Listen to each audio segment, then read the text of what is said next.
How about deep in the dirt? All right, folks, these folks are profound garden people. I'm talking about Pryor Unity Garden. Anyway, Russ was telling me something that was so profound that I said, you got to tell me this. I'm telling you, the future of food is local. Local. So there's nothing more local or fresh than right outside your back door. I've been feeling that, you know. It's, I mean, I think philosophically it's actually bad to buy Fiji water. Yeah. Because you are supporting a tanker, and just to get some good water, you've got to support a bunch of tanker burning stuff up, and you're supporting the plastic stuff they make it with. It all relies on petrochemicals. Yeah. Food is effectively oil these days. That's the old food. That's the food you find at the grocery store, which comes from only 4 crops anyway. 4 crops? 4 or 5 crops, yeah. Rice and corn and wheat. Yeah. And then they just muss with it, put in some color and preservative, and sell it to people as convenient. Ah, wow. Something that can just smash down there. That's right. Yeah, food is oil. But if you grow local, Electricity's if air you grow pollution. local, if you grow local, you're doing a different thing. Different thing. Fresh food. It's better for you Tastes anyway. good. Oh my God. That's the only way to get a good tomato. Everybody knows that. But it follows on with all the other kinds of foods. You get too. more in the light here. I'm more in the light. That's a In the light. In the light. That's Evan's song called that. Yeah. Yeah, we always are. Just don't always know. So, yeah, this would change a lot if everyone grew their own food at home. I think it'll come that way. You know, we need to present with fruit and flowers in the front yard instead of lawn. Yeah, yeah, yeah. Lawn's the largest irrigated crop in America. Wow. 380,000 acres are added annually, Wow. and it costs 10 to 30 billion in maintenance. To maintain What a. for? And You what- can't even eat You it. get And to what do you mow. get? You can't You eat get to- You it. get to mow. Get Okay, to now buy if, gas. if you've got That's like 230 a million to the dozen oil kids companies. that are all playing soccer, maybe it makes sense. Right. Otherwise, how often do you really go onto your lawn? Seriously. How often do you eat your lawn clippings? It's Yeah. grass. It's not like Can you juice it? Why can't you juice it? I suppose you could, but You might it's- die. Who knows what Well- kind of yeah. But it's another monoculture, you know, all one crop. And in order to maintain that, we have to fight weeds. And so it usually involves herbicides Uh-huh. and That's all. pesticides and runoff of excessive fertilizer and a lot of runoff. Just stormwater runs off the lawn pretty quick, even if it's fairly flat. Then that pollutes the streams and bays, and you know, I like to eat crabs, so Yeah. I can't eat my lawn.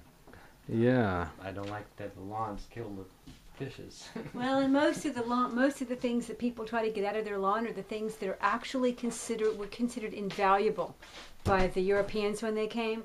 Everybody's out here spraying their lawns trying to get rid of their dandelions. Right. And dandelion was so valuable to the European settlers they couldn't imagine life without it.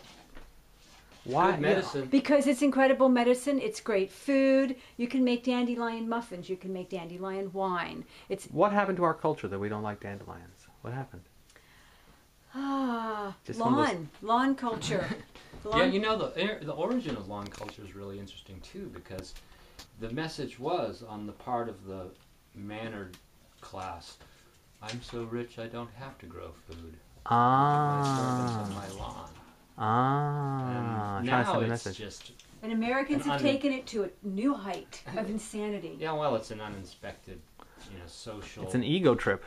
Yeah, it can be, but even if The county will even come around to your house if you haven't mowed your lawn, and they'll Yeah. like say something to you, right? yeah. Yeah.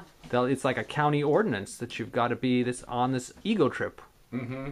Yeah, you're. If you don't fulfill the ego trip, the county's going to make sure you fulfill the ego trip. 18 inches or something. It's, yeah, something like that. The two biggest things that we get when we go to try to help people grow their own food at home, the two biggest issues they have are one, deer, because we're in the suburbs and there's more deer in the suburbs now than there are in the mountains.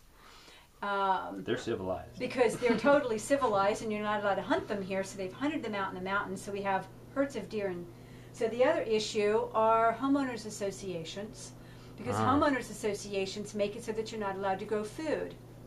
How strange. It's Yes. very, very odd that you're not allowed to grow your own food in your own front yard if that's the sunniest area in so many areas and so many neighborhoods in this country. So, I'd say there's some backward stuff going on for. Well, certain, subversive gardening. yeah, people who suffer such regulations need to find their allies. And, Yeah. and get it changed a piece at a time. And also, you know, we teach people how to grow food clandestinely in such a situation so that it appears as part of the beautiful landscape. God forbid you don't have any. Chart's pretty. Yeah. Wow. Well, and you know what? Blueberries have the most beautiful red in the fall. Or yellow In the and spring. orange. Can't we and just both. trust Monsanto to grow our food for us? They're on our side, aren't they? It depends on your point of view. Yeah. I get, you know, Monsanto just reminds me of, what was his name? Robert McNamara, the architect of the Vietnam War effort, saying when he worked for World Health Organization that, well, if we can't legitimately have people control, you know, exert population growth control, what about population reduction? And so it might be economic benefit, you know, to follow the money. What is Monsanto actually up to? And if you control the food, you control the populace. It's the most fundamental level of control. And it's what, and governments know, you know, we're only 3 meals from a revolution, or missing 3 meals. Right. I think in America, the food supply might be one of the later things to fail. You know, we got a lot of acreage, sort of. I mean, we could survive, you know, reorient things a little bit, but, you know, some of the more complex systems are even more dependent on, you know, fossil fuel and yeah, and I think water and acreage are going to become the change that has to happen. That'll really force the change, because the acreage to do it the way we've been doing it will be down to 25% of what's necessary by 2050. And Wow. the water is, I mean, maybe it's more going to be a war about water, whatever kind of war you want to call it, than about petroleum, like it has been in the last century or so. Usually, people go to fight for oil, or fail to fight because of the lack of it. Right. Those Africans, there's no oil down there. They can all kill each other. We don't get upset about that. It's no big deal. Yeah. But oil, that's directly going to Halliburton, so we got to have that.